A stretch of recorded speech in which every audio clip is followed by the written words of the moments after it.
फरमा है। मंजूर साहब जो हमें वक्तन फ़वक्तन फ़ोन भी करते रहते हैं, हम तो उठाने के काबिल ही नहीं रहते हैं, तो लेकिन यहाँ से जो आइमा हजरात हैं सबों को हमारा अस्सलामु अलैकुम वरहमतुल्लाहि वबरकातुहू। वालेकुम अस्सलाम। हमारे जेई साहब भी आपके मौलाना हजरात के उसमें बैठे हैं, वक्फ बोर्ड के हमारे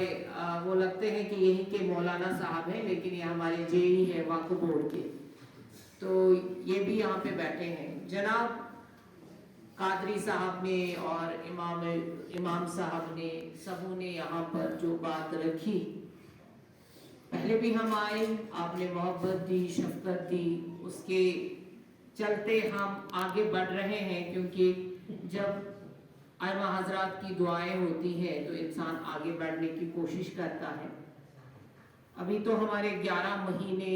वक्फ बोर्ड को चलाते हुए पूरे हो जाएंगे मार्च के आखिर में, और साल अप्रैल में हो जाएगा इंशाअल्लाह ताला। कोशिश हमारी रही कि हम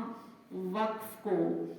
लोगों के सामने लाएं, जैसे हमने अभी बता दिया मंजूर साहब को जब उन्होंने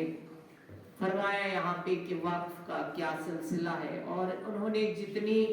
यहाँ पे ज़ियारत गाहों के नाम लिए, तो मुझे लगता है पूरे जम्मू कश्मीर में इतने नहीं हैं, जो हम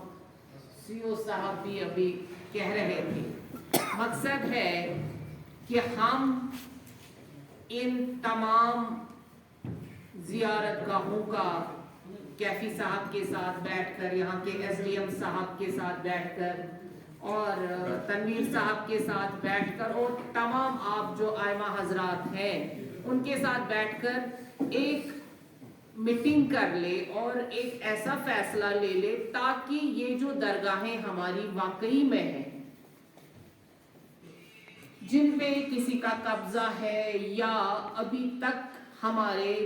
वक्फ के अंदर नहीं आ रही, हालांकि सारा वक्फ है, आप लोकल में मस्जिद बनाते हैं वो भी वक्फ है,